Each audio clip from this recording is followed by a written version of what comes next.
Bienvenue sur Fréquence Jeune Nation, l'émission qui porte la voix d'une jeunesse enracinée, lucide et prête à tout reconstruire. Ici, pas de compromission ni de soumission, la voix d'une jeunesse radicale.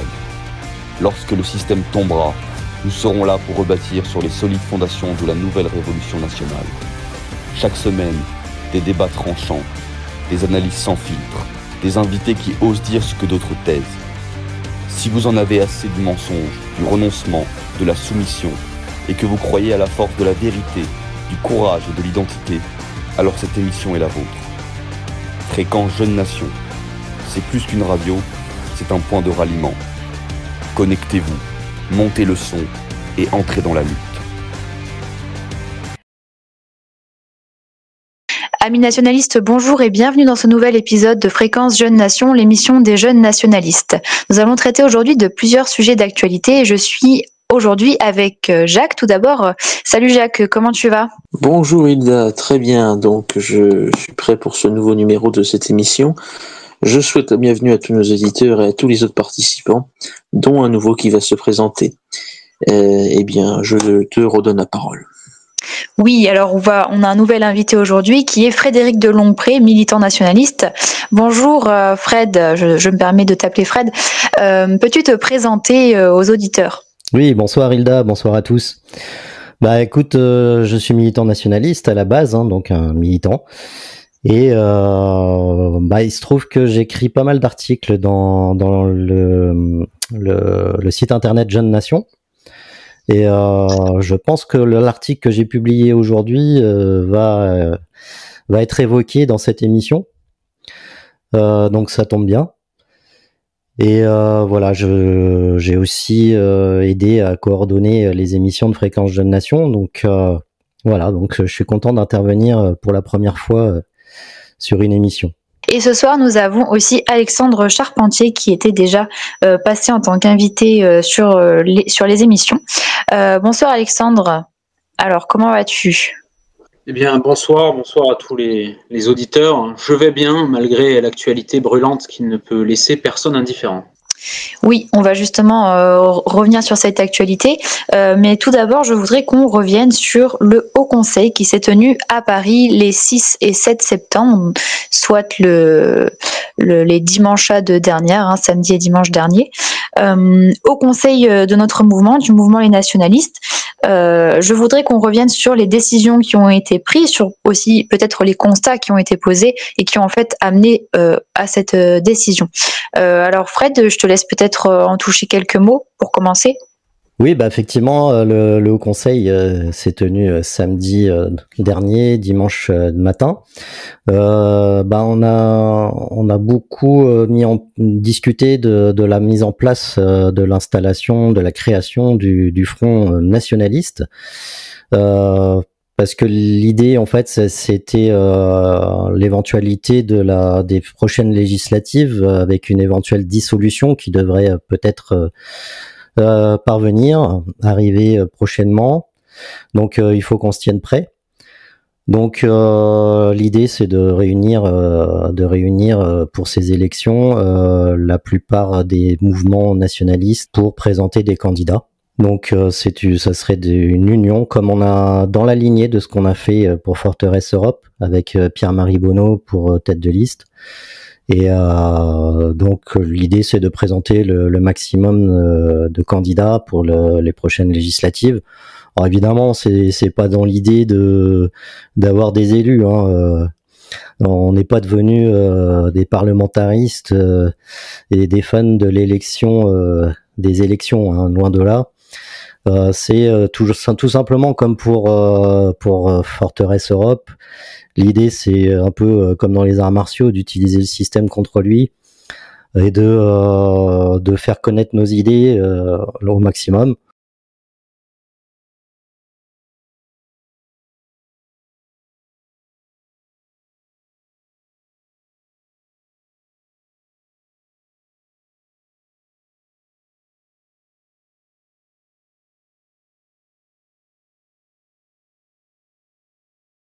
Eh bien, j'étais également présent, évidemment, lors du Haut Conseil, qui a été un succès, voilà, qui a rassemblé les principaux militants du mouvement, en tout cas le noyau dur le plus actif.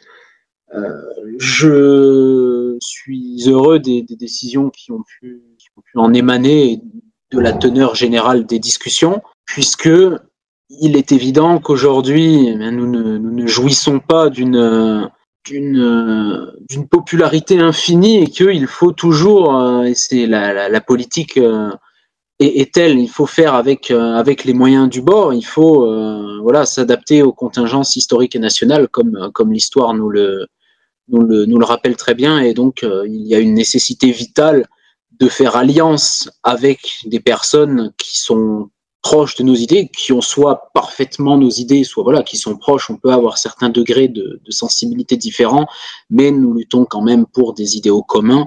Nous luttons pour que la France reste la France, que ce soit sur le plan du sang, du ciel, du sol. Donc il était de bon ton d'organiser cette rentrée militante sous le signe de l'unité.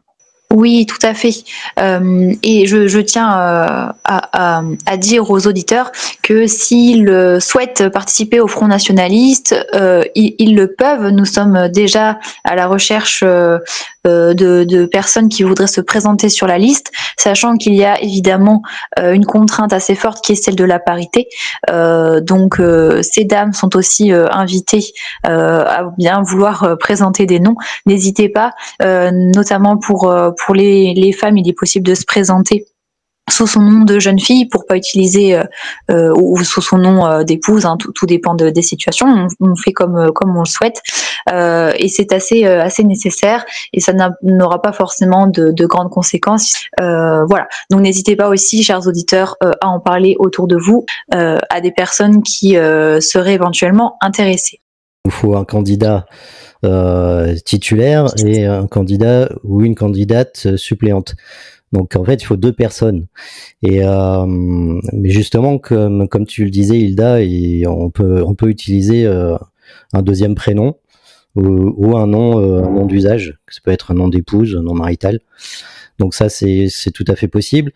Et il n'y a pas besoin d'être connu pour se présenter. Et il n'y a pas aussi obligation ni de faire campagne, ni de montrer sa tête. Alors évidemment, c'est mieux si y en a qui le font. Hein. Il y a déjà des militants qui sont portés volontaires pour se présenter à visage découvert. Mais on a bien conscience quand même que ça peut être compliqué pour certains. Donc voilà, il y a ces possibilités-là. Et les affiches seront sans doute à l'image de notre porte-parole, Pierre-Marie Bonneau. Donc voilà, je réitère l'appel que tu as porté aux candidatures. Nous avons besoin de tout le monde. Donc n'hésitez pas à nous rejoindre. Oui, n'hésitez pas à nous rejoindre, c'est le mot sur lequel nous insistons ce soir. Au-delà de ce haut conseil, je voudrais maintenant qu'on passe peut-être à un autre sujet qui est celui de l'actualité du 10 septembre, des 9 et 10 septembre, avec le départ de François Bayrou et la nomination de Sébastien Lecornu pour le remplacer, et le mouvement social du 10 septembre qui a eu lieu, enfin dont les manifestations ont eu lieu hier. Alors, tout d'abord, qu'est-ce que on peut dire de cette nomination de Sébastien Lecornu, et ensuite on pourra peut-être évoquer le mouvement social et les manifestations qui ont eu lieu hier. Alors, pour ce qui est de la nomination de Monsieur Sébastien Lecornu, déjà, donc la chute de François Bayrou était annoncée. Hein, c'est une espèce d'harakiri politique, même si c'est beaucoup moins glorieux que Yukio Mishima ou que Dominique Vénère. Mais en gros, la nomination de Sébastien Lecornu est en fait une continuité du système. À noter qu'il a quand même un beau palmarès avant même d'avoir agi. Hein. Il avait mobilisé l'armée pour récupérer des migrants. Il s'intéressait à vouloir piquer l'épargne des Français. Et il était dans la même équipe que Alexandre Benalla dans la police, il me semble. Donc, parfait, hein, il est vraiment un parfait macroniste et un carriériste comme on n'en fait plus. Donc, on s'attend à, je pense que Macron va encore faire durer le cirque pendant quelques mois, et il y aura donc probablement on l'espère, ça pourra nous permettre donc de participer aux législatives. Ouais. Et encore une fois, on relance l'appel à toutes les personnes de bonne volonté, sachant qu'elles peuvent être dans l'alliance électorale sans faire partie du mouvement Les Nationalistes du camarade Ivan Meliti. C'est une alliance un peu comme le font les Espagnols avec Democracia Nacional et la Falange de las Junts en Espagne. Donc, quand on pouvait s'y attendre, comme Alexandre, moi-même et tous les militants de notre mouvement en général, notre intuition s'est révélée plus qu'exacte, puisque le mouvement du 10 septembre a été dès le début phagocyté totalement par les mouvements gauchistes, à quelques exceptions près, et on voit bien le dégât, les catastrophes que c'est, on vient de voir ce que ça a donné. Des casseurs, des gens qui ont failli tuer une militante de Némésis en la tirant par les cheveux et en la foutant, et donc en la faisant s'effondrer par terre, ce qui peut être mortel dans certains cas. Je vous conseille d'ailleurs le direct de Frontières, le média de Eric Tegner, où on voit un peu la sociologie des cas sociaux et autres bouffonneries gauchistes qui se sont succédés. Donc on est bien loin, si vous voulez, d'une réelle révolution comme ce qui vient de se passer à Népal, mais plus dans une animation pour amuser les puissants qui savent très bien que ces gauchistes ne seront jamais une menace pour eux. On a vu donc bien évidemment les casseurs, les antifas, manteaux, ou qui chassent tous ceux qu'ils considèrent comme étant d'extrême droite, c'était à peu près tout le monde. Et bien évidemment, ça n'a rien à voir avec un mouvement populaire comme les Gilets jaunes. Il pouvait avoir des gens, on le voit dans le direct de Frontières, qui pouvaient être sérieux, qui sont sincèrement portés par une volonté de réclamer quand même plus de justice sociale et moins de taxes, sachant que la base du 10 septembre était prévue notamment contre la hausse du plomb et la réintroduction de l'acétamipride. Donc, mais voilà, on avance à censure par le Conseil constitutionnel. Mais on l'a bien vu, ça a été récupéré dès le départ. C'est l'antithèse des Gilets jaunes.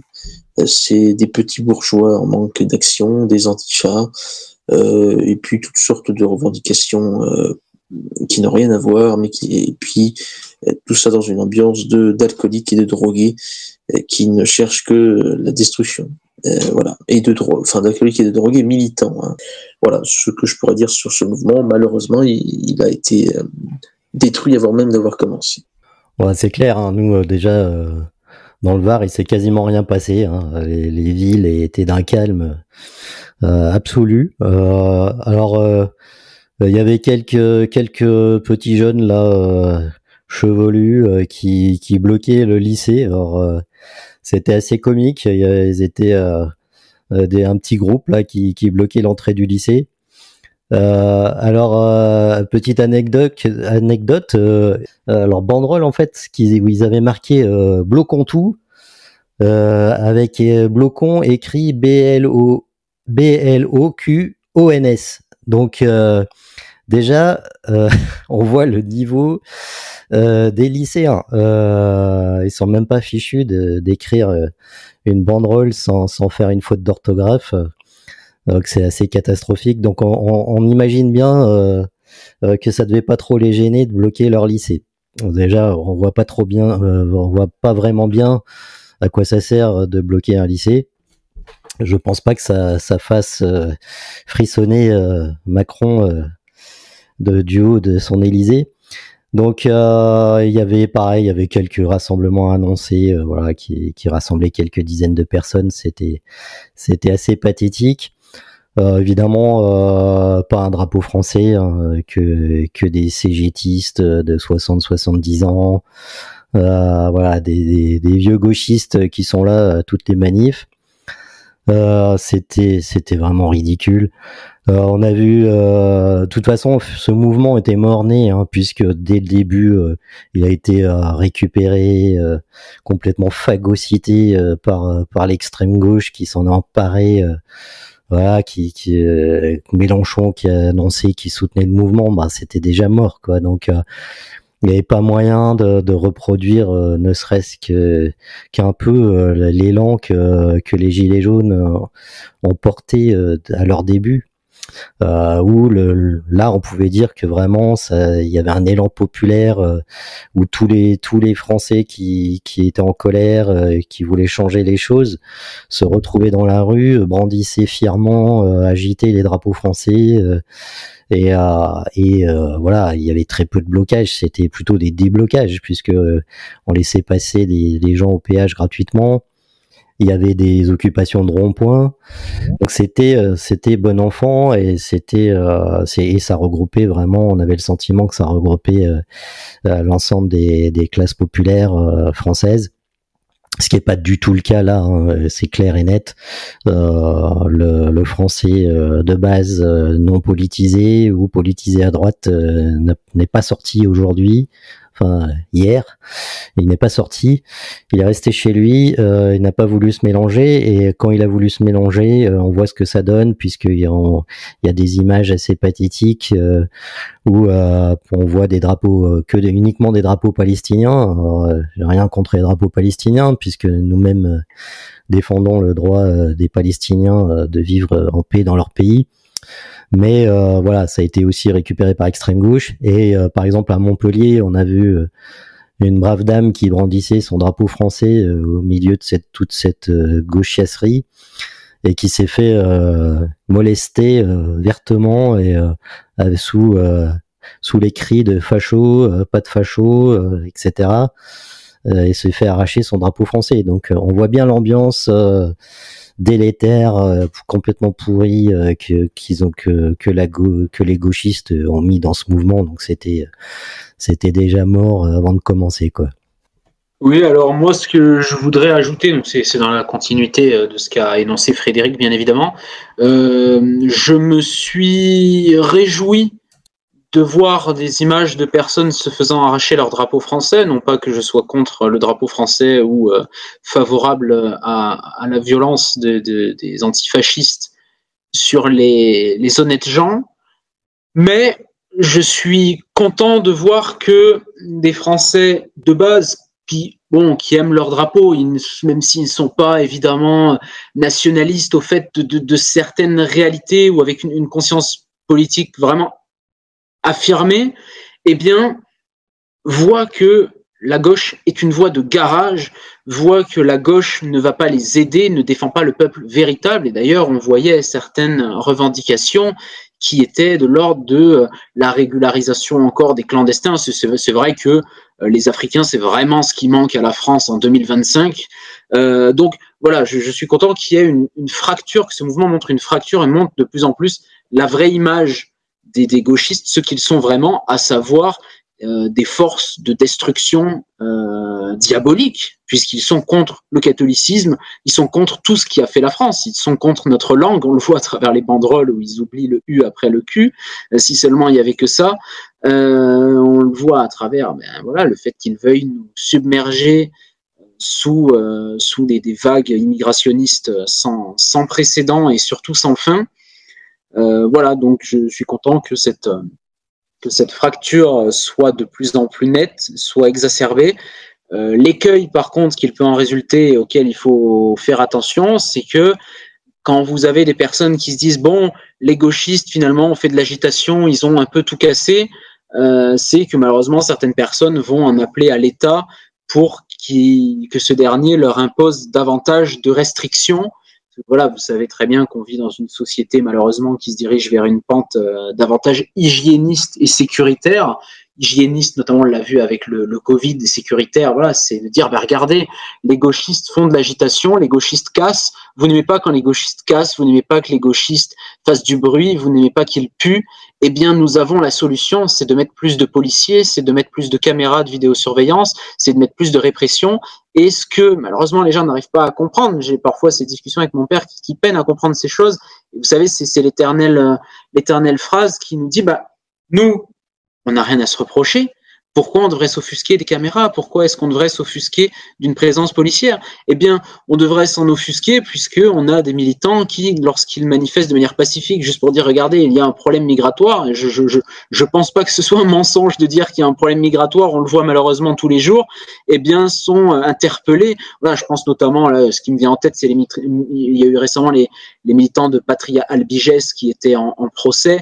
Il y a eu ceux des natifs Paris, voilà, des identitaires. Alors j'ai quelques désaccords de fond avec les identitaires, mais enfin voilà, en tout cas, leur action était noble et ils se sont fait arrêter et poursuivre.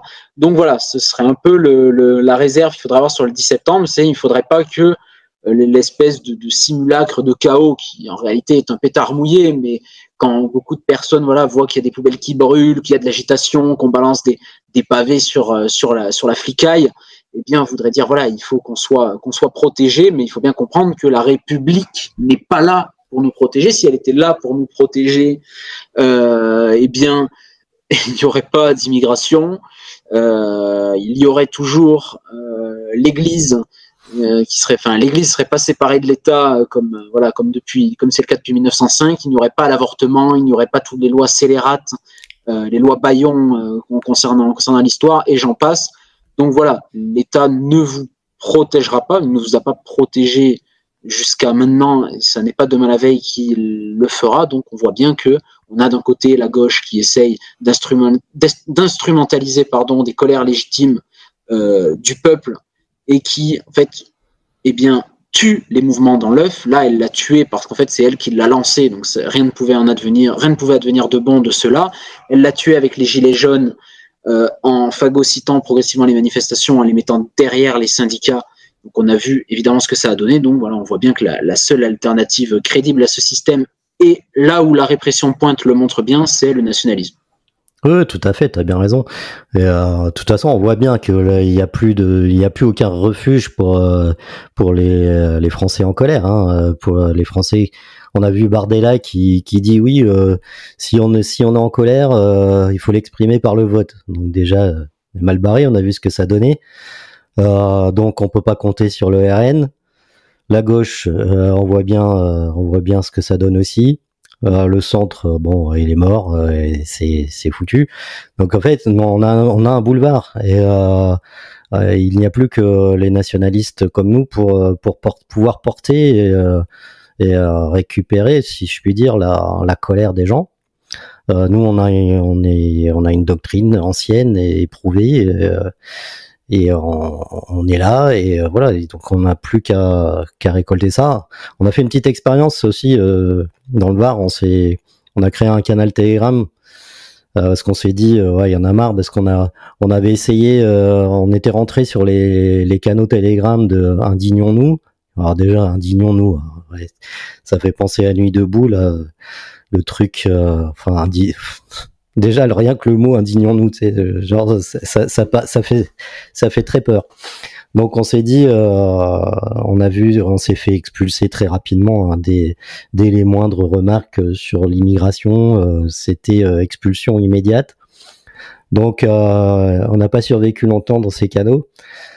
Et donc tout simplement l'idée est venue de créer notre propre groupe pour essayer justement de donner un refuge, un endroit où discuter, un espace ouvert à ceux qui ne se reconnaissent pas dans ces mouvements complètement occupés, infiltrés par l'extrême gauche.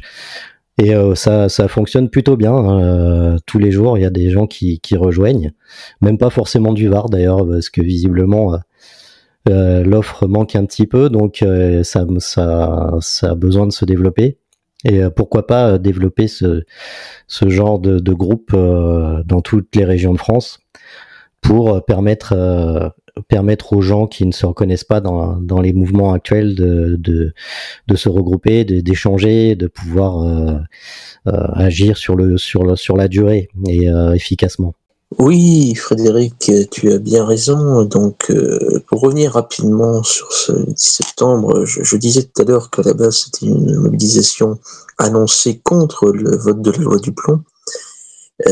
Mais oui, effectivement, de départ, que ce soit avant que la réintroduction de l'acétamipride, pesticides néocotinoïdes particulièrement dévastateurs pour les abeilles, ait été censuré, ou après, donc ça censure par procédé constitutionnel, on voyait bien que dès le départ, c'était quasiment, enfin, tous les gauchistes étaient de la partie pour le détruire, étaient de la partie pour le détruire de l'intérieur. Et tu parlais des gilets jaunes, non, c'est Alexandre qui parlait des gilets jaunes. Il faut se rappeler, dans les villes où le bastion social était donc le mouvement nationaliste qui était dissous ensuite sous Macron encore, qui notamment logeait des Français, faisait des maraudes populaires. Il y avait une vidéo assez hallucinante où en fait la CGT explicitement, dès que le bastion social se mettait en tête de cortège, sans forcer les gens à être avec eux, faisait une espèce de retrait pour affaiblir toutes les marches où le bastion social était présent. Donc on voit bien que ça fait partie des choses qui ont tué les gilets jaunes, qui aujourd'hui ne subsistent que par quelques durs à cuire, mais qu'il faut saluer que sur certaines actions, notamment une fois où c'était introduit dans le bureau de Rothschild, le bâtiment Rothschild. Et le seul mouvement qui n'a pas eu ce problème-là, enfin qui a réussi à ne pas être détruit, qui a marché en partie, c'est le mouvement anti-pass sanitaire. Bon, parce que cette fois-ci, dès que les gauchistes essayaient de violemment effacer les gens, ils connaissaient ce qu'on appelle la méthode Saint-Jayoub, qui consistait à leur apprendre la politesse en les corrigeant physiquement. Et de deux aussi parce que le mouvement, dès le départ, vu que c'était un mouvement qui contestait des mesures pseudo-sanitaires, il y avait ce qu'on appelait les complotistes, ou les gens qui remettent un peu plus en cause ce qu'on leur dit à la télé, et pas seulement sur les luttes sociales. Et donc ça empêche que des esprits mauvais et antifascistes récupèrent le mouvement, parce que, déjà, la plupart d'entre eux sont stupides, donc ils ne peuvent pas comprendre ce qui est dit. Et même les gens qui ne sont pas forcément très tournés vers la bagarre de rue, en fait, ils ignorent ces gens-là. Et quand ils se mettent en tête de cortège, les gauchistes et Black Bloc, et tout le monde fait demi-tour. Voilà, donc c'est quelque chose qu'ils ne peuvent pas. Donc c'est pour ça que il va falloir quand même multiplier l'initiative de Révoltons-nous, VAR, parce que indignons-nous, rien que le mot, on dirait un truc qui fait penser au slogan de pas de défilé pour les enfilés. On sent que l'enfilement est une pratique courante peut-être pour certains gérants d'Indignons-nous, qui était dirigé par effectivement des gauchistes, qui avaient même créé un onglet signalement citoyen. C'est pour donner un peu une idée du délire. Et comme dit Alexandre, il ne faut surtout pas en appeler à l'État qui les couvre. Je vais prendre un exemple très concret. Il a fallu attendre des années et des années d'agression ultra-violente de la jeune garde avant qu'il y ait la procédure de dissolution. Mais il y a toujours d'autres groupes ultra-violents, à Mâcon, enfin tous les groupes antifs en général, avec la gamme, avec Paris banlieue, qui avait quand même commencé en agressant Dieudonné en 2009 pour des antisionistes. Ça fait tâche d'agresser un militant antisioniste parmi les plus sérieux. Donc voilà, et voilà, ils sont couverts, ils sont des fois relaxés alors qu'ils ont agressé des gens comme à Rennes où ils ont tabassé à 2 contre 15, à 15 contre 2, 2 militants unis Rennes avec un qui a fini avec un traumatisme crânien. Donc voilà, Alexandre fait bien de préciser, l'État ne vous protège pas, l'État actuel. Si vous voulez vous protéger des antifas, il mettrait en place le projet Guyane qui calmerait tous ces petits nervis d'extrême gauche. Et effectivement, il ne passerait pas son temps à promouvoir la sexualisation des enfants, la haine de soi, faire venir des clandestins de toute la planète et servir le JT couvert aux réseaux sionistes complices d'un génocide et de la déstabilisation du Moyen-Orient, comme on en reparlera tout à l'heure avec ce qui s'est passé au Qatar, notamment. Oui, merci beaucoup pour toutes vos interventions qui étaient très complètes. Je souhaitais vous demander, puisque vous l'avez évoqué tous plus ou moins, notamment en parlant du RN, je crois que c'était toi, Fred, qui en parlait, avec Bardella qui aurait dit qu'il fallait s'exprimer par le vote. ou encore avec le terme qui a été employé pour désigner le mouvement social, indignons-nous, par rapport à celui qui a été choisi pour le groupe que vous avez fait dans le Var, révoltons-nous. Je pense que, et je voudrais que vous développiez peut-être un petit peu sur ce point-là, ce mouvement social n'est pas révolutionnaire, et c'est bien d'ailleurs le leur qu'on retrouve dans toutes les autres partis, les autres mouvements, autres structures qui prétendent canaliser peut-être la colère ou l'indignation justement du peuple, mais ne proposent pas de solutions réellement révolutionnaires et alternatives au système. Est-ce que vous pourriez développer un petit peu sur ce point? Oui, alors brièvement, oui, pour le RN, fidèle à sa politique de dédiabolisation, le rectum national montre encore une fois que il se courbe les chines face au système en méprisant la mobilisation, mais d'un autre côté, franchement, cette mobilisation qu'il y a d'avoir lieu, oui, comme on dit, indignons-nous, rien que le nom, tout est dit, quoi. Je veux dire, autant mettre la phrase dans le film d'Astérix, pas content, ça aura le mérite d'être plus crédible. Donc, c'est là où on voit quand même qu'il y a une responsabilité aussi des Français, en général, qui ne s'intéressent pas tellement à la politique, alors que ça les touche en premier lieu, et qui ne sortent pas assez dans la rue. On l'a vu, il suffit de constater la différence avec nos frères européens, alors en Irlande, en Espagne, en Angleterre. Là, pour le coup, déjà, ce sont des revendications notamment sur la sécurité des gens, la première des libertés, comme faisait savoir Jean-Marie Le Pen, avec Marion Maréchal quand elle était bébé, parce que c'est des mobilisations, des agressions extrêmement violentes. Donc, alors qu'en France, toutes les grandes mobilisations, pratiquement, ce sont sur le pouvoir d'achat. C'est très matérialiste. Ils demandent simplement un changement. Ils veulent destituer Macron, voilà, on en met un autre, on met plutôt du réformisme, oui. Celui de leur camp, on va réclamer des choses au gouvernement, oui, on veut plus de ci, on veut moins de ça. Mais ce qu'il faut bien comprendre, c'est que c'est le système lui-même qui est mauvais. C'est le système qu'il faut changer. Donc la République, on voit depuis la révolution bourgeoise de 1789, on voit bien que ça ne cesse d'aller vers le bas, de nous plonger dans l'abîme de plus en plus.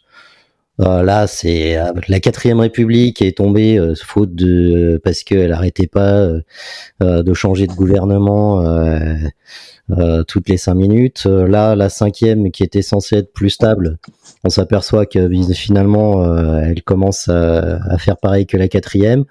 C'est ingouvernable. Ce qu'ils n'avaient pas prévu, c'est qu'un jour il y aurait 3 blocs de force égale. Donc c'est opposé, et radicalement opposé. Donc impossible de se concilier entre eux. Donc tout est bloqué. Ils nous ont mis un premier ministre qui est déjà un traître à la base, puisqu'il a trahi la droite républicaine, et pour rallier dès qu'on lui a donné un strapontin de ministre, il a tout trahi. Donc là on est dans une sorte de conjonction où leur république est complètement affaiblie, ils ne savent plus comment faire pour diriger, même établir un budget, ça semble complètement impossible dans l'état actuel des choses. On ne sait pas combien de temps va tenir le Premier ministre actuel, on verra bien, puisque en fait, si on regarde tous les premiers ministres de Macron, au fur et à mesure, ils ont duré de moins en moins de temps. Donc on va voir combien va durer celui-là. Pour le coup, ça s'est inversé avec de Michel Barnier à François Bayrou, parce que Michel Barnier était très court et François Bayrou a tenu plus longtemps. Oui, il y a eu une petite exception à ce niveau-là, ouais, c'est vrai. Voilà. Mais d'aller de moins en moins, de durer de moins en moins. Mais la tendance respecte un truc. J'aimerais vous faire remarquer quelque chose à vous tous, et que les auditeurs doivent bien remarquer. Aucune république issue donc de la révolution bourgeoise de 1789 n'a duré ne serait-ce qu'un siècle. Ouais. Ça, il faut bien l'avoir en tête. Ça montre bien l'instabilité et le chaos permanent de cette structure. Ordo ab chaos, l'ordre après le chaos, sauf que bon, il y a tout le temps du chaos, donc ça marche pas. Ce qui est plutôt bien pour nous, parce qu'on pourra s'en débarrasser. Mais pour préciser la solution, donc pour les gauchistes insupportables qui détruisent tous les mouvements sociaux, le projet Guyane, et l'exemple à suivre, c'est le Népal. Voilà, le Népal, le parallèle est absolument fantastique entre des révolutionnaires sérieux. Leur gouvernement en 2 jours, quoi. C'était. Oui, avec la femme du Premier ministre a cramé, je crois, vivante. Alors ça, c'est un peu dramatique, mais un peu trash quand même. Ouais. Mais les ministres ont fui par hélicoptère. Les ministres ont fui par hélicoptère. Ouais. On n'imagine pas les antifas faire fuir Macron, parce qu'en plus, il mange de la main. Je rappelle que le seul camp qui a soutenu Damien Tarel, qui a été condamné à l'interdiction de la fonction publique à vie pour une gifle à Macron, c'est nous. Il était le président de notre comité de soutien pour la liste Forteresse Europe. Donc voilà, les antifas, les antifas, en fait, ils reprochent au système de pas être assez comme eux. Voilà, ils passent leur temps à dire que Bruno Retailleau, alors des fois ils l'appellent le néofasciste parce que Bruno Retailleau dit 1 + 1 = 2. Enfin non, je plaisante parce parce qu'en gros il n'est pas assez répressif, blablabla, blablabla. Même si l'édition sur les jeunes gardes, il y a plein d'autres groupes beaucoup plus anciens des fois comme AFA Paris banlieue qui sont là et qui sont pas dissous. Voilà, donc que dire de plus si ce n'est gloire au Népal et au peuple népalais. Il y avait aussi la Birmanie qui avait fait une sorte de révolution. Et souhaitons que les Français, pour une fois, imitent l'étranger. On voit bien que leur république en ce moment elle est faible, quoi. Donc là, il y a une sorte de conjonction là. La république est faible, le peuple est en colère. Enfin, j'ai vraiment l'impression qu'on est dans une période quand même où tout peut basculer, tout peut changer. Donc j'ai vraiment l'impression qu'on a une sorte de période révolutionnaire. Alors, je sais pas combien de temps elle va durer, mais je pense que tout est possible. Donc il faut se tenir prêt, quoi. Oui, et c'est, je pense, tout l'intérêt aussi de lancer actuellement le Front nationaliste. C'est aussi parce qu'on est dans une période révolutionnaire, à mon sens. À moins que vous vouliez ajouter encore quelque chose au sujet du 10 septembre. Oui, Alexandre, tu voulais ajouter quelque chose ? Oui, je souhaite ajouter quelque chose. Je souhaite dire que, vous voyez, LFI prétend lutter contre le gouvernement. Face à la 5e République, ce qu'ils veulent, c'est la 6e République. Il y a trop d'assistanat, il en faut plus. Il y a trop d'immigration, il faut plus d'immigration. Et voilà, de notre côté, c'est chez Bardella qui nous dit qu'il faut voter. Voilà, la démocratie est en crise. Il faut sûrement plus de démocratie. Voilà, il faut voter avec plus de ferveur, en chantant la Marseillaise. Il faut voter plus fort, lancer le bulletin à pleine vitesse dans l'urne. Je ne sais pas, faire un dunk comme on aime les sports africains. J'en sais rien. Mais voilà, tout ça montre bien qu'on est aussi dans une période d'hystérie. Et que le système, comme les prétendus opposants au système, n'arrive pas en fait à répondre à certaines questions que se posent les gens. Voilà, il y a beaucoup de gens qui voient le déclin, qui n'arrivent pas forcément à mettre des mots sur tous ces mécanismes. C'est vrai que c'est pas évident. Vous vous levez le matin, vous allez au travail, vous rentrez, vous êtes fatigué, les gens doivent s'occuper de leurs enfants, amener je sais pas qui, faire les courses, s'occuper des tâches ménagères. Ils n'ont pas forcément le temps de prendre du recul, de respirer 5 minutes et d'essayer d'analyser les rouages qui composent ce système. C'est quelque chose qui peut être rebutant, c'est quelque chose qui est chronophage. Mais voilà, on voit bien que d'un côté le RN qui nous dit de voter plus fort, de l'autre côté LFI qui nous dit que la solution à la 5e République c'est la 6e et que si la 6e marche pas, c'est pas grave parce qu'il y a le chiffre 7 qui existe également. On voit qu'ils sont à bout de souffle et qu'ils sont incapables de répondre aux enjeux de l'époque. Oui, merci beaucoup pour toutes vos interventions. Ce sujet du 10 septembre, on pourrait s'étendre encore largement, mais je voudrais qu'on passe à un autre sujet d'actualité aussi, puisque il s'agit d'un événement qui a eu lieu le 9 septembre, il y a 2 jours à peine, à savoir le bombardement par Israël dans un quartier à Doha au Qatar, visant des dirigeants du Hamas qui étaient présents pour discuter d'une proposition de cessez-le-feu. Le Qatar a évidemment condamné l'attaque, puisqu'elle a lieu sur son territoire national et qu'elle a quand même fait 6 morts, dont un agent de sécurité qatari, me semble-t-il. Et donc, Alexandre, tu parlais d'hystérie de la gauche. Moi, je voudrais vous poser la question de savoir s'il n'y a pas une hystérie aussi de la part d'Israël, puisque à la suite de ce bombardement, Israël menace le Qatar, s'il n'expulse pas les dirigeants du Hamas, de devoir faire face aux conséquences que cela entraînerait. Donc, il y a une véritable agressivité là d'Israël, alors même que le Qatar a affirmé que les négociations se faisaient en toute transparence et que si les dirigeants du Hamas étaient présents, c'était en vue de négocier, de trouver une voie en vue de cesser le feu. Eh bien, je pense qu'il y a 2 choses à faire remarquer. D'une part, le monde, par la multiplication des moyens de communication, des réseaux sociaux, voit ce qui se passe en Palestine, occupée, dans d'autres territoires frontaliers, et donc n'est pas indifférent aux crimes de l'antisésionisme. Donc l'antisésioniste, évidemment, se trouve lâché par certains soutiens. Les gens sont plus sceptiques, évidemment, que les influences qu'ils ont, les lobbies, leur diaspora dans différents pays sont très puissants. Je veux dire, ça c'est un fait qui est indéniable, mais ils perdent un petit peu d'appui et les choses se précipitent et donc les poussent à certaines actions plus osées, à certaines choses peut-être plus violentes, plus destructrices. Et d'un autre côté, paradoxalement, au fait qu'ils perdent du terrain au niveau de l'opinion publique, il n'y a pas vraiment de réaction forte de certains États qui auraient le pouvoir de se positionner, ce qui va faire qu'après avoir bombardé la Palestine, ils ont pu bombarder l'Iran. Là, ils bombardent le Qatar.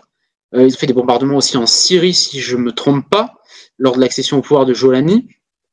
Ils pourront demain faire des bombardements dans d'autres parties du Golfe, autour de leur pays, puisque ils n'ont pas d'opposition forte. Et en fait, on se retrouve dans un entre-deux assez bizarre, puisque d'une part, il y a beaucoup de gens qui sont de plus en plus sceptiques, de plus en plus critiques, véhéments, virulents à l'égard d'Israël, mais qui sont des gens peu puissants, finalement, et les personnes vraiment puissantes qui pourraient faire des actions concrètes, eh bien, n'agissent pas, ou en tout cas sont empêchés d'agir, ne veulent pas agir, veulent temporiser, voilà, pour différentes raisons, et permettent donc à Israël d'entreprendre les actions comme celle qu'a pu décrire Hilda à l'instant. Je rajouterais une petite chose, c'est que le Qatar se voit bombardé malgré son inaction quasi totale face au génocide en cours en Palestine. Donc ça, c'est pour ceux qui croient qu'Israël veut la paix, puisque bombarder ce pays est quand même est assez révélateur, hein. Voilà, donc Israël prouve encore une fois qu'il ne veut pas la paix. Alexandre parlait du fait qu'Israël a une impunité totale. Eh bien, il faut rappeler, il faut se répéter, hein, même si ça fait plusieurs fois, c'est ce que dit Vincent Renoir, tant qu'il y aura toujours, le joker choatique, on va dire, il y aura une impunité quasi totale de l'entité sioniste. On le voit, ça fait depuis des décennies qu'ils font ça. Et c'est là où on voit que l'extrême gauche, sur ce sujet aussi, ne sert strictement à rien, puisque le Judapo international, pour aller plus loin, a une puissance de frappe hallucinante, au point où nous avons quand même des gens qui en France défendent le meurtre massif d'enfants, de femmes et de même d'humanitaire. Il faut quand même rappeler que Israël a attaqué les casques bleus, Israël a tué des journalistes. Enfin, c'est d'un niveau délirant. Elle a permis le retour au pouvoir de Daesh en Syrie. Elle occupe une partie du territoire syrien. D'ailleurs, ce pouvoir islamiste djihadiste tolère bien une ingérence étrangère quand même assez forte, ce qui prouve bien que tous les crétins qui se disaient pro-palestiniens et en même temps soutiennent ce régime pourri sont bien et bien des crétins. C'est un régime, enfin vraiment l'entité sioniste. Enfin, le régime syrien, c'est vraiment les déchets de l'humanité. Enfin, les déchets, non, faudra appeler ça peut-être. C'est vraiment des criminels en puissance, mais des laquais d'Israël. Oui, et puis l'entité sioniste, c'est ce qui est incroyable, c'est que tout ce qu'elle peut se permettre. Enfin, c'est absolument dingue de voir que ce petit pays artificiel, illégitime de 10 millions, même pas 10 millions d'habitants, peut se permettre de violer le droit international de façon continue, systématique, tout le temps, sans aucune vergogne et sans aucune limite. C'est absolument dingue. Aucun autre pays ne pourrait se permettre la moitié de ce qu'ils font sans se faire déglinguer par les grandes puissances.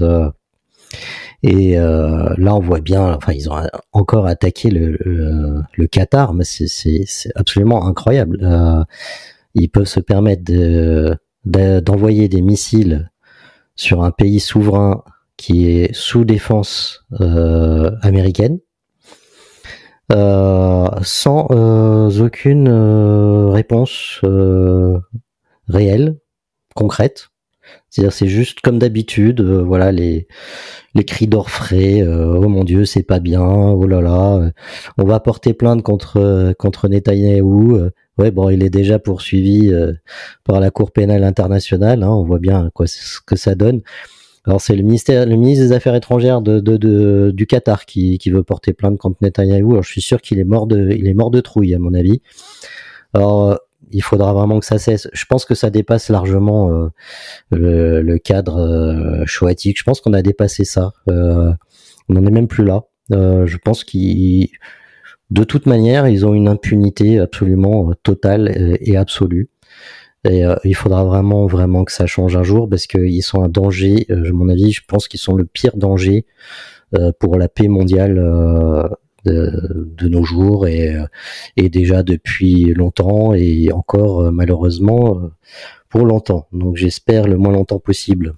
Oui, je vous rejoins tout à fait et c'est pour ça que j'employais moi-même le terme d'hystérique, puisque là, les frappes d'Israël, cette menace quand même sur un nouveau pays qui est le Qatar, et tout ça dans le but simplement de faire échouer les tentatives de négociation, à mon sens, là, ils sont entrés dans une véritable hystérie, une agressivité sans commune mesure. Ils se permettent vraiment tout et n'importe quoi. Alors, puisqu'on a parlé un petit peu des États-Unis qui n'ont pas forcément réagi, et puis comme d'autres grands pays occidentaux n'ont pas forcément réagi très vertement à ces bombardements, bien qu'il y ait une condamnation de la part de l'ONU, mais on a plutôt l'impression que c'est de l'ordre de condamnation orale et qu'il n'y a pas dans les faits de suite à tout cela. Je voudrais qu'on parle de certains événements qui ont eu lieu aux États-Unis pour changer un petit peu de sujet et en fait de sujets d'événements violents qui se sont produits hier et et quelques jours avant, je ne sais plus, à savoir 2 meurtres, celui d'une jeune femme dans un transport en commun qui s'appelait Irina, qui était une Ukrainienne, et celui hier de Charlie Kirk, qui était un Trumpiste engagé notamment contre l'avortement et qui a été frappé par balle par, je crois, un militant un antifasciste. Je n'ai pas les détails sur cette personne en pleine réunion alors qu'il prenait la parole devant devant les personnes qui le soutiennent. Donc de façon voilà, très violente. Et c'était un père de famille qui avait 2 enfants. Alors qu'est-ce qu'on peut dire de ces deux meurtres, hein, sachant que la jeune femme Irina, c'était par je crois une personne africaine qui l'a tuée à coups de couteau sans aucune raison apparente. Qu'est-ce qu'on peut dire de ces 2 meurtres? En quoi est-ce qu'on peut les comparer, même s'ils ne sont pas identiques? Et qu'est-ce que ça veut dire aux États-Unis? On a vu des images absolument incroyables. Hein. C'est dingue de pouvoir de voir ces meurtres en vidéo de façon aussi nette, aussi précise. Enfin, c'est vraiment effrayant. On voit cette jeune femme qui est tranquillement en train de regarder son téléphone dans cette rame de métro et on voit se lever cet individu derrière elle et la frapper sans aucune justification. C'est vraiment effrayant. Et moi, ce qui m'effraie le plus, c'est de voir les gens sur les fauteuils d'à côté. On les voit nettement, qui sont là, placides, qui regardent ça tranquillement, et qui après le coup de couteau se lèvent, rangent leurs affaires et s'en vont peinard. Et on voit le criminel, hein, un Afro-Américain qui s'appelle De Carlos Brown, 32 ans, alors bien connu, hein, de tous les services de police. Donc c'est aussi ça qui est absolument effrayant, c'est que c'est un multi récidiviste, condamné de multiples fois pour possession illégale d'armes, violence domestique, vol et trafic de stupéfiants. Alors évidemment avec un passé assez sérieux psychiatrique. Et ce monsieur voilà, se balade tranquillement dans le métro et poignarde cette jeune fille qui est dont on peut rappeler le nom, hein, c'est Irina Zarutska, voilà, qui est une jeune femme de 32 ans, non 23 ans pardon, 23 ans. Donc toute jeune fille qui est d'origine ukrainienne et qui est venue trouver refuge aux États-Unis. Voilà, et donc sa vie a été interrompue brutalement par ce forcené, ce dégénéré qui n'aurait pas dû être dans les rues. Alors évidemment, il a été relâché encore et encore au nom du système judiciaire, toujours gangréné par l'idéologie progressiste. Et c'est vraiment insupportable. On voit que les gens l'ont pas défendu. Enfin, c'est effrayant. Ouais, c'est vraiment très triste. Et ce qui est d'autant plus effrayant, c'est que voilà, cet individu, je sais même pas comment nommer ce monstre.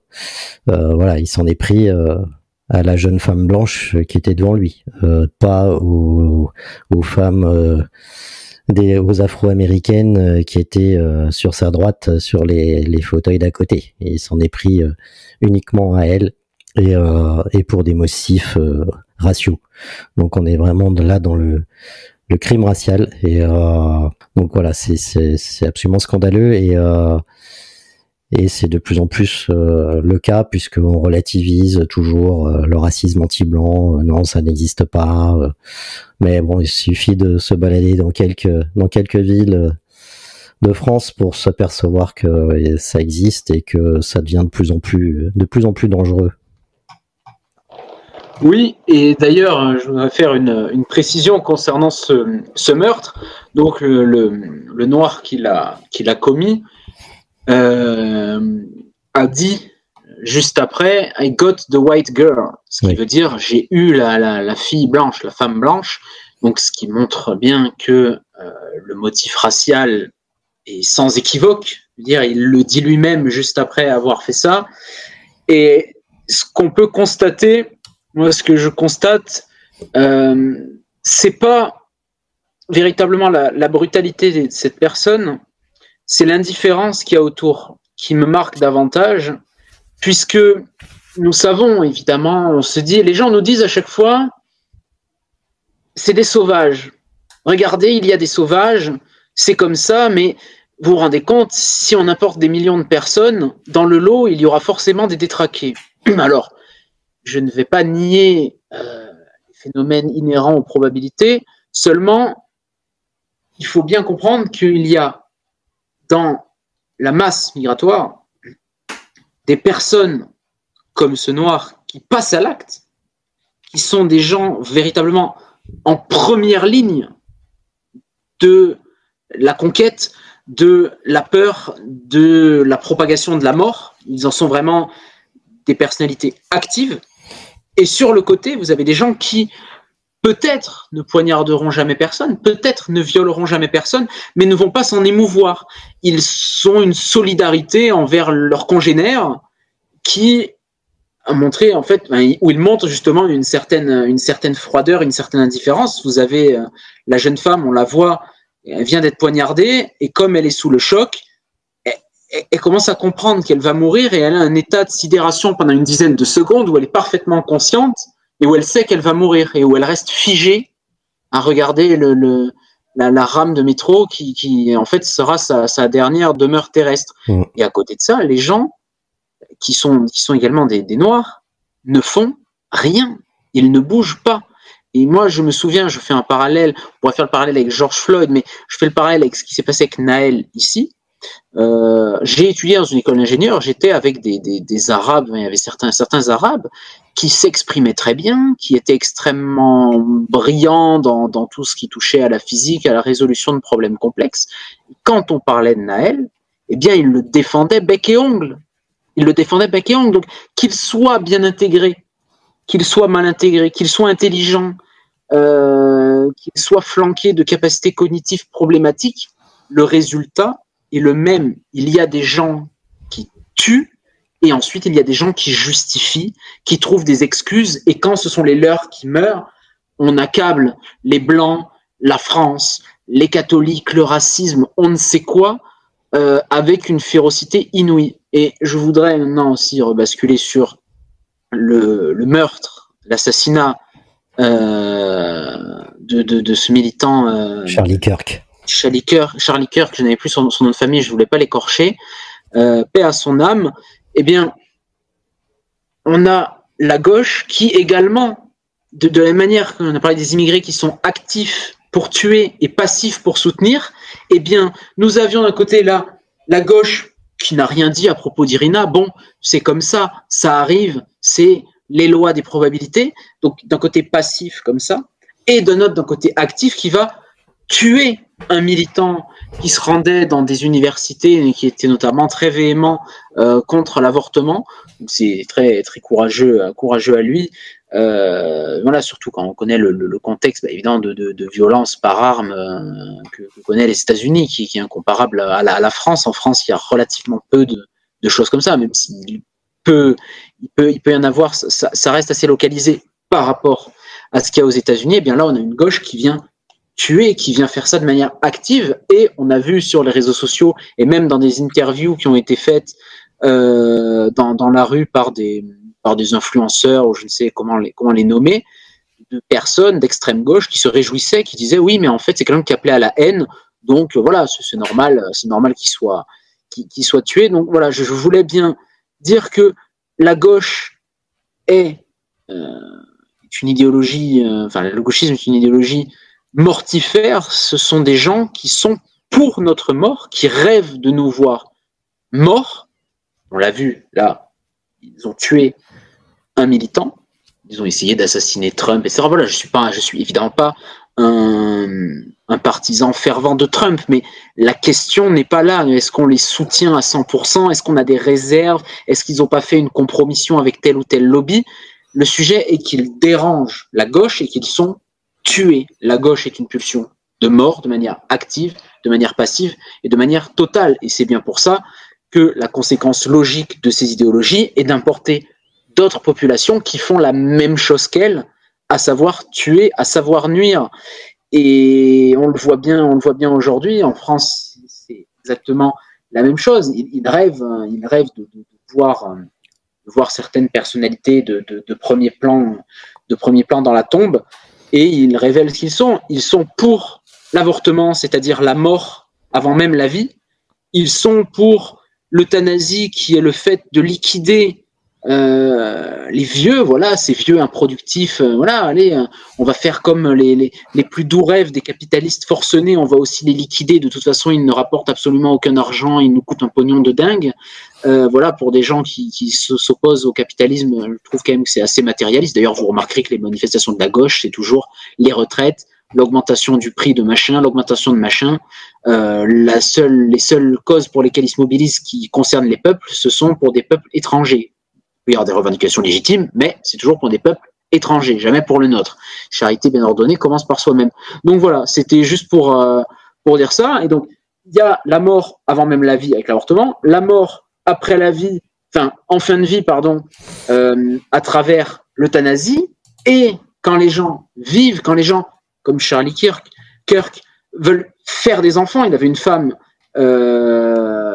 et deux enfants, deux très beaux enfants blonds, eh bien, ils haïssent ça. Ils voient, vous voyez, la jeune ukrainienne, n'ont aucune compassion. Voilà, c'est une fille blanche, voilà, jeune, assez jolie. Eh bien, il faut bien comprendre aussi tout ce qui est beau, tout ce qui est noble, tout ce qui a l'air sain, tout ce qui en fait respire la vie, ils l'ont en aversion.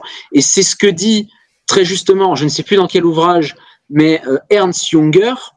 Je vais le paraphraser, je ne vais pas citer la citation exacte, ne l'ayant pas sous les yeux, puisque je viens d'y songer.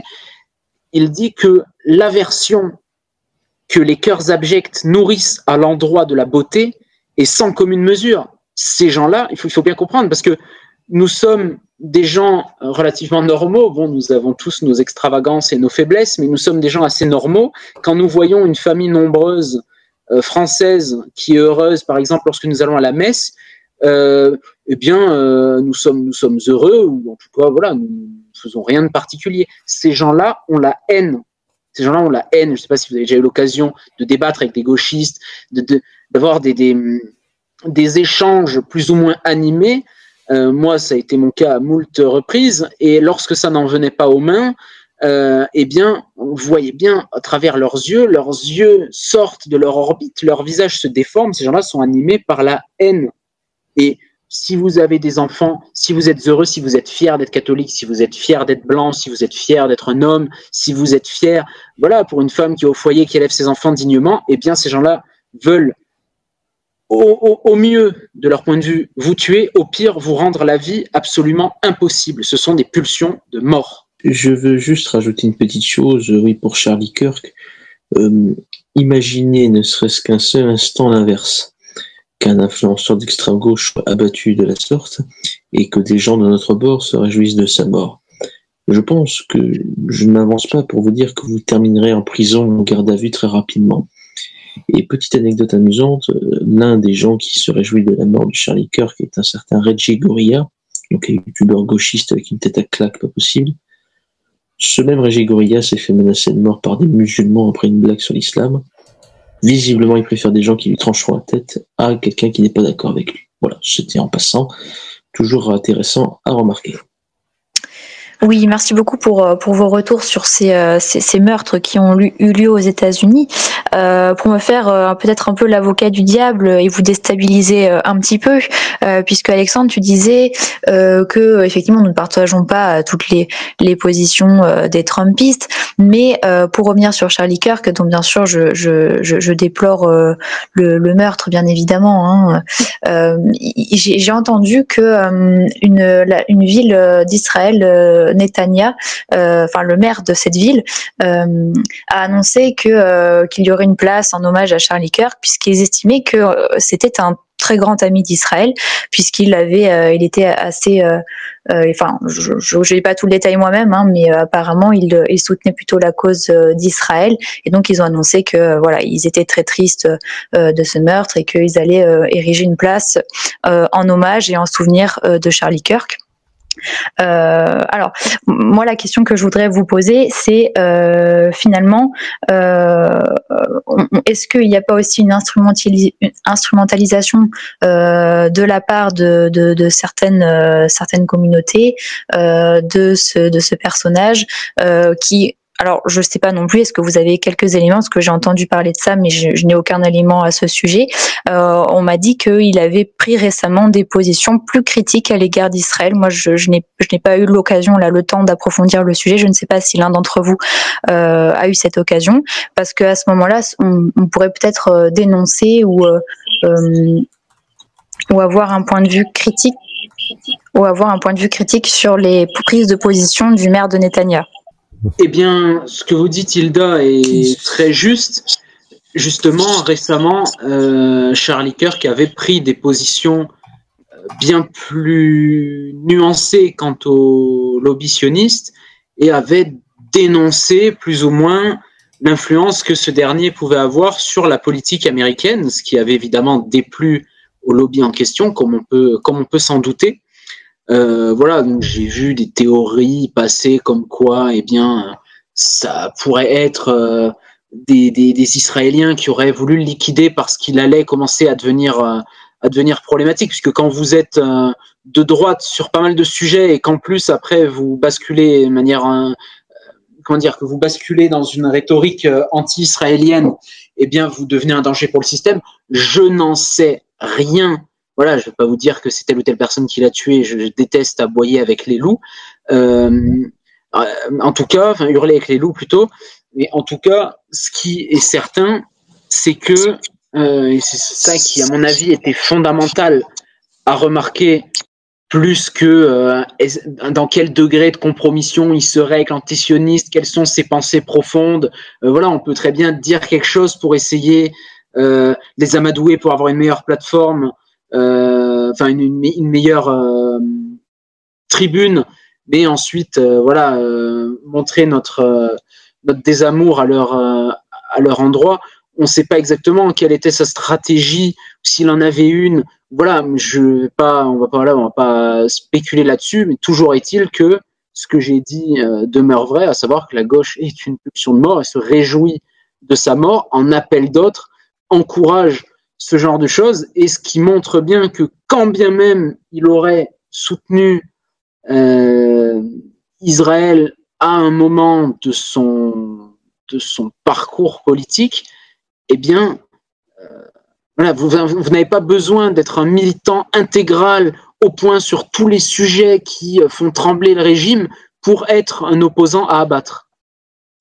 Oui, mais je voulais même aller peut-être un peu plus loin et aller sur le terrain de dénoncer en fait certaines tendances qu'a Israël actuellement, de soutenir en fait toute une frange, notamment aux États-Unis, de la population qui est par exemple protestante ou chrétienne évangélique et qui donc assez naturellement peut avoir plutôt tendance à venir soutenir Israël que la Palestine sur des questions internationales, parce que ça joue en leur faveur là actuellement, mais pour autant ils seront capables de retourner leur veste à tout moment, bien évidemment, et en l'occurrence ça n'empêchera pas les gauchistes de venir effectivement tuer des militants qui sur des plans tout à fait plus nationaux, sur des questions plus nationales de politique nationale telles que l'avortement, ont des positions tout à fait irréprochables.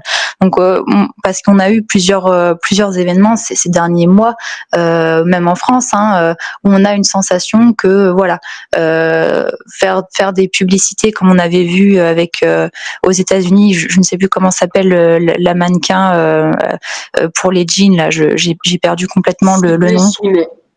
Voilà, c'est ça. N'a pas été impossible.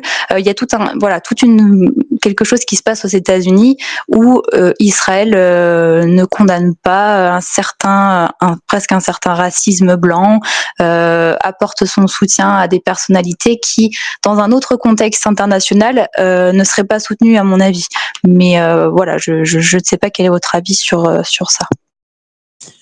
Alors. Oui et non. En ce qui concerne donc Israël et sa proportion à jouer les pro-occidentaux quand ça l'arrange, effectivement, mais ça n'est en aucun cas, et c'est justement combattu, y compris par les gens comme de la tendance Charlie Kirk, quand c'est le nationalisme intégral et notamment avec les questions raciales. Et dès que Charlie Kirk a effectivement eu des critiques à l'égard de l'entité sioniste, notamment du trafic d'êtres humains auquel a participé Jeffrey Epstein, il a eu des critiques virulentes aussi quand il a critiqué l'EPAC, le lobby israélien très puissant, un peu l'équivalent d'Elmet en France. Enfin, son équivalent en France, c'est Elmet. Donc, Israël ne soutient que des partis politiques, qui acceptent les règles qu'il donne. On ne verra jamais Israël défendre des mouvements racistes américains parce que justement, la stratégie étant de balkaniser racialement les sociétés homogènes pour mieux les contrôler, ils ne peuvent pas soutenir des mouvements qui ont un projet concret, notamment là récemment, enfin les fondations, les endroits réservés aux blancs, tout ça. Par contre, eux ne se gênent pas pour être ultra chauvins racialement. Et pour en revenir alors au côté évangéliste, tous les évangélistes ne sont pas sionistes, mais ceux qu'on appelle les évangélistes fondamentalistes sionistes, qui sont anti-judaïsme, mais sionistes parce qu'ils pensent qu'Israël a un rôle à jouer dans l'Apocalypse, sont effectivement, en fait, le principal lobby d'Israël, puisque ce sont des votants extrêmement militants. Et donc, on voit bien que on en revient un peu tout le temps à ce que dit des fois Vincent Renoir, la faute incombe quand même au peuple qui ne se réveille pas et qui ne remet pas en question ce genre d'idéologie. Pour terminer, donc Israël ne soutient que vaguement en plus, parce qu'il y a dès que Trump ou un conservateur comme Charlie Kirk justement dit un mot de travers, il se fait cracher dessus. Voilà. Donc, et je pense que Charlie Kirk c'était particulier parce que il représente la jeunesse conservatrice des États-Unis. Or, on a appris que récemment, pour la première fois, la jeunesse états-unienne est majoritairement hostile à Israël. Peut-être pas jusqu'à antisionisme, mais en tout cas critique de ses actions. Et le fait que même la droite conservatrice s'y mette est un grand danger pour le lobby israélien, pour le Judapo international. Voilà, donc c'est à suivre. Et en tout cas, paix à l'âme de Charlie Kirk, bien sûr, et à tous les martyrs politiques en général. Et comme le dit Alexandre, oui, vous n'avez pas besoin d'être un nationaliste radical pour être parmi les cibles de l'extrême gauche. Bon, pour l'extrême gauche en France, même les macronistes sont des nazis à tabasser, donc c'est pour vous dire à quel point est-ce que leur curseur va loin. Voilà, mais bon, pour les gens proches de nous, voilà, qu'ils fassent attention et qu'ils arrêtent des fois d'avoir peut-être un peu d'indulgence à l'égard des gauchistes parce que n'ont même aucune pitié à l'égard des gens normalement constitués. Oui, tout à fait. Est-ce que l'un d'entre vous voudrait ajouter quelque chose ou sinon, je pense qu'on a fait à peu près le tour de l'actualité la plus récente. Je vais vous laisser à chacun donner un petit mot de la fin pour conclure cette émission. Frédéric, je te laisse commencer. Oui, pour terminer sur Charlie Kirk, nous, on ne se réjouit pas de la mort des gens, on ne se réjouit pas de la mort des dirigeants politiques, on ne combat pas les gens pour les tuer, on les combat sur le terrain politique, et on ne peut pas on ne se réjouit pas. Je veux dire, moi, j'ai encore vu aujourd'hui sur des plateaux, ou les plateaux de la télé classique, des chroniqueurs, des politiciens français se réjouir, enfin pas se réjouir, mais justifier, dire, en gros c'est de sa faute, c'est bien, il l'a bien cherché. Donc on se permettrait de dire ça dans l'autre sens, qu'un leader, un dirigeant noir africain ou d'origine juive se ferait tuer, on se permettrait de nuancer ou de justifier sa mort. J'ose à peine imaginer les réactions. C'est absolument c'est scandaleux. Et c'est pareil, on a pu voir sa mort, voilà, avec les images, c'est aussi assez effrayant parce que on le voit se prendre une balle dans le cou avec le sang qui gicle, c'est vraiment atroce. Et par rapport à son soutien à Israël, c'est pas pour ça que je vais me réjouir de sa mort s'il soutenait Israël. Alors il soutenait Israël en tant que pays, il était proche de Trump, donc il a toujours soutenu l'entité sioniste, mais il nuançait quand même en disant que bon, il soutenait l'entité sioniste en tant que pays, mais qu'il était légitime de critiquer la politique du gouvernement israélien. Donc ça fait quand même une nuance assez forte. Il s'est aussi opposé à une implication trop forte de son pays, les États-Unis, dans son soutien militaire à Israël. Il était plus que sceptique par rapport à l'implication états-unienne dans l'intervention en Iran. Voilà. Donc voilà, et il a aussi eu quelques propos sur les Juifs qui contrôlent Hollywood, les universités, etc. Donc, ce qui est simplement la réalité, hein, mais qui est vite considéré comme antisémite.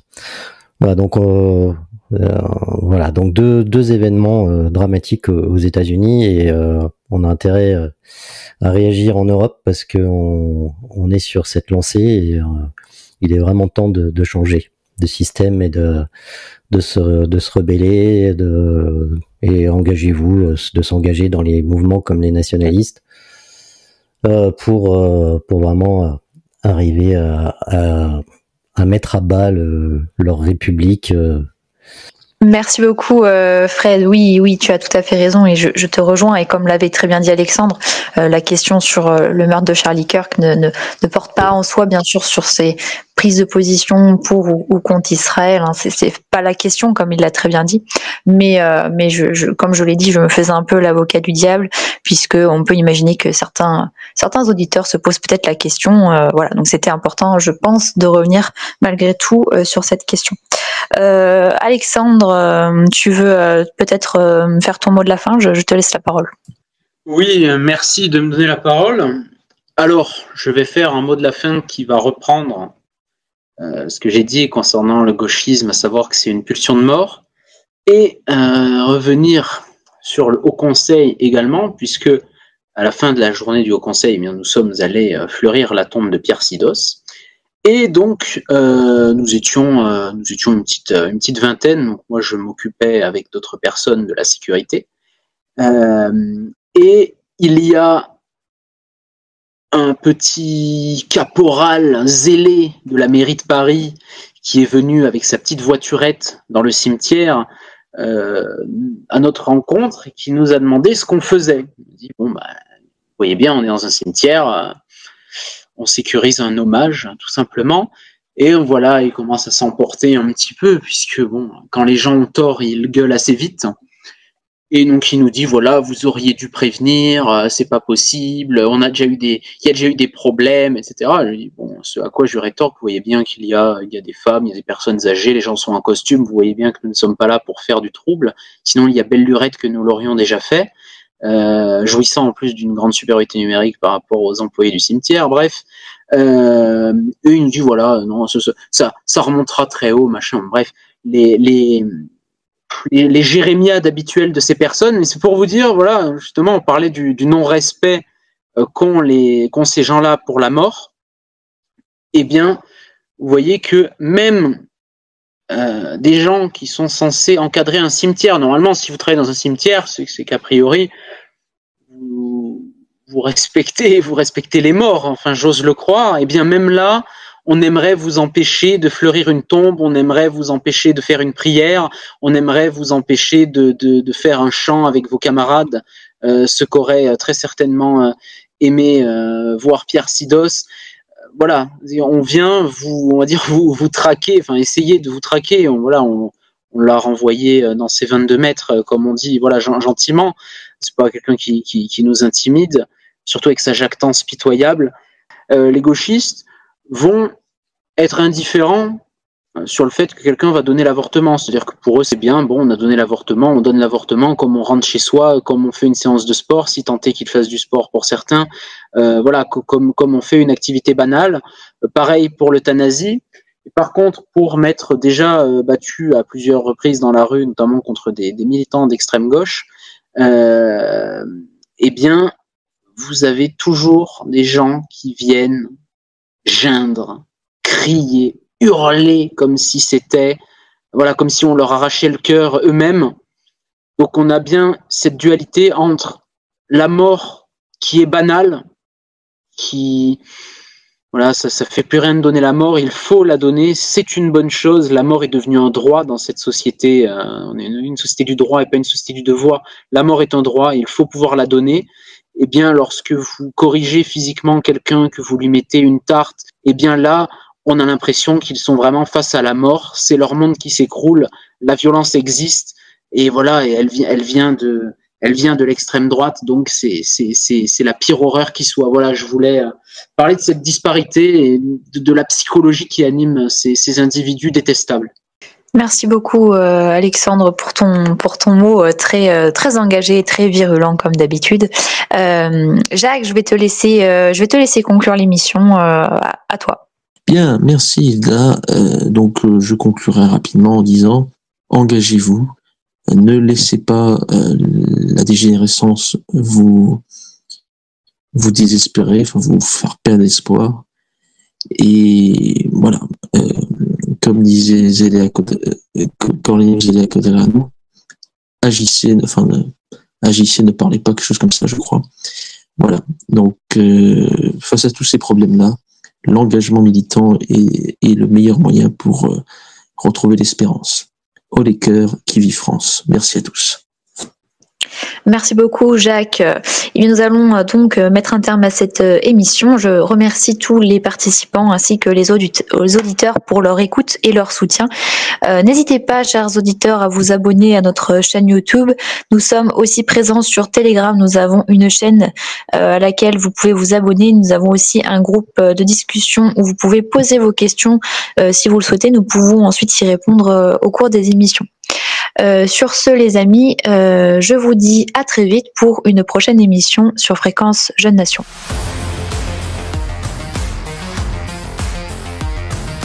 Vous étiez à l'écoute de Fréquence Jeunes Nation, la voix des jeunes militants enracinés. Pour écouter toutes nos émissions et suivre nos communiqués, rejoignez notre canal Telegram officiel, @Fréquence Jeunes Nation. À partir de ce canal, vous pourrez également rejoindre notre groupe de discussion où vous pourrez laisser vos messages vocaux, questions, suggestions, critiques bienveillantes. Certains messages seront sélectionnés pour passer à l'antenne et nos militants y répondront dans les prochaines émissions. Faites entendre votre voix, participez, engagez-vous. À très bientôt sur Fréquence Jeunes Nation.